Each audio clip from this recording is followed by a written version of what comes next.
मोहित एक होनहार लड़का था जो हमेशा ईमानदारी के साथ अपनी पढ़ाई पर ध्यान देता और अपने पिताजी के काम में मदद भी करता था। वह 12वीं कक्षा का छात्र था, लेकिन फिर भी उसमें गजब का आत्मविश्वास था। वह अकेले ही अपने पिता का काम संभाल लेता था और साथ में पढ़ाई पर भी ध्यान देता था। मोहित की माँ का देहांत हो चुका था और उसकी एक छोटी बहन थी जो स्कूल जाती थी, लेकिन कभी-कभी इसे भी स्कूल से छुट्टी लेनी पड़ती थी क्योंकि मोहित के पिताजी सही समय पर स्कूल की फीस जमा नहीं करवा पाते थे। छोटी बहन को पढ़ाई का शौक नहीं था, लेकिन फिर भी अपने भाई के कहने पर वह पढ़ाई करती थी। एक दिन छोटी बहन के पड़ोस में रहने वाली उसकी सहेली ने उसे अपने बर्थडे में आने के लिए कहा।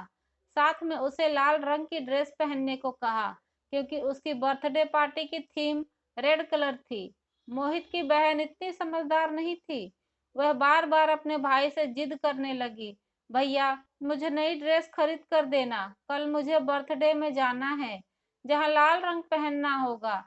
ऐसे में अगर मैं नहीं पहनूंगी तो लोग मेरा मजाक उड़ाएंगे और मुझसे कोई दोस्ती नहीं करेगा। मोहित, अरे ड्रेस से क्या लेना देना है, तू बस उस पार्टी में जाकर मजे करके आना। बहन रोते हुए बोली, नहीं भैया, मुझे तो वही ड्रेस चाहिए, नहीं तो मैं पार्टी में नहीं जा पाऊंगी। मोहित अपनी बहन से बहुत प्यार करता था और इसी वजह से उसने अपनी बहन के लिए नई ड्रेस लाकर दे दी, जो लगभग 2000 रुपए की थी। इसके लिए उसने अपने दोस्त से उधार भी ले लिया था। ऐसे तो वह बहुत स्वाभिमानी था, लेकिन अपनी बहन के जिद के आगे वह कुछ नहीं कर पा रहा था। मोहित के पिताजी बोले, तू अपनी बहन को बिगाड़ते जा रहा है, दिन ब दिन उसकी मांग बढ़ती ही जा रही है। देख बेटा, उसके अंदर भी तो यह समझदारी होनी चाहिए कि वह हमारी मजबूरी को समझ सके। हम इतने पैसे वाले नहीं हैं। यह सब बात मोहित की बहन सुन रही थी और उसे यह सुनकर अच्छा नहीं लगा कि उसके पिता ने उसे कुछ देने से मना किया और उसे समझदार होने की बात की है। उसके हिसाब से तो वही सबसे समझदार लड़की थी।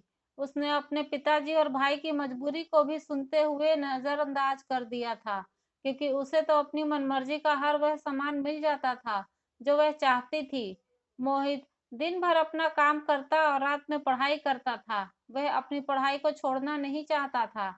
एक दिन वह पढ़ रहा था कि अचानक उसके दोस्त का फोन आता है, जो उससे पार्टी में चलने के लिए कहता है। मोहित का दोस्त बोला, अरे चलना, वैसे भी तू रोज रोज काम करता है, कभी हम दोस्तों के लिए भी समय निकाल लिया कर। मोहित, हाँ क्यों नहीं, मैं भी तुम लोगों के साथ चलना चाहता हूँ, लेकिन क्या करूँ, मजबूरी है।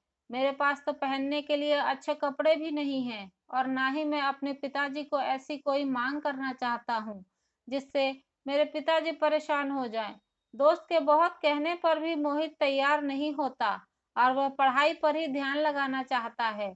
यह सब बात सोते हुए मोहित की बहन सुन लेती है, जिसे थोड़ा अफसोस होने लगता है कि जो भाई उसके लिए सब कुछ करने को तैयार है, वह खुद के लिए कभी कुछ कर ही नहीं पाता। तभी अचानक ही मोहित के पिताजी को किसी काम से दूसरे शहर जाना पड़ा।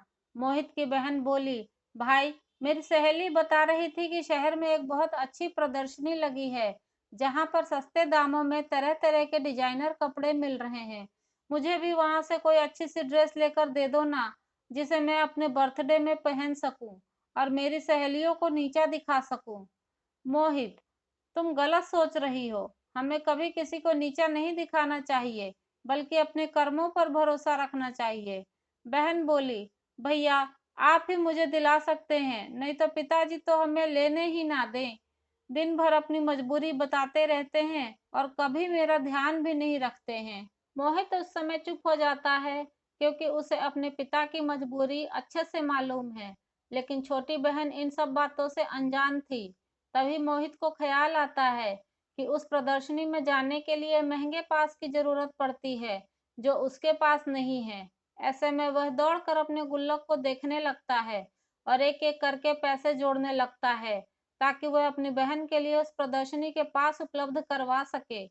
यह सब देखकर उसकी बहन को जोर से रोना आ जाता है। उसे रोता हुआ देखकर मोहित दौड़कर बहन के पास जाता है। क्या हुआ, तू रो क्यों रही है? बहन रोते हुए कहती है, आज तक आपने हमेशा मेरी खुशियों का ख्याल रखा, हर वह चीज़ मुझे दिलाई जो मैं माँगती रही।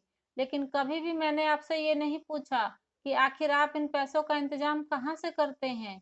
लेकिन आपको एक-एक रुपए जोड़ते देखकर मुझे बहुत दुःख हुआ कि आप मेरी खुशी के लिए इतना कुछ करते हैं, लेकिन मैं हमेशा स्वार्थी बनी रही।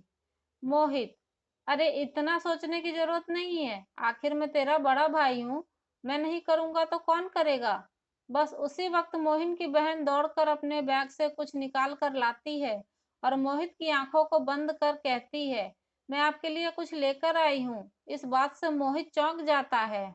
जैसे वह अपनी आंखों से बहन का हाथ हटाता है तो देखता है उसकी बहन उसके लिए एक सुंदर सी शर्ट लेकर आई है। मोहित कहता है, ये तो बड़ी महंगी लगती है, पर तू कहाँ से लेकर आई? बहन बोली, आपने जो मुझे थोड़े थोड़े खर्चे के लिए पैसे दिए थे ना, मैंने उसे ही जोड़ कर रखा था कि मैं उससे अपने लिए कोई अच्छी ड्रेस खरीद लूंगी।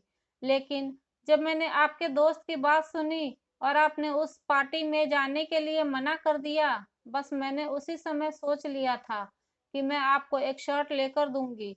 उम्मीद करती हूँ आपको यह शर्ट पसंद आएगी।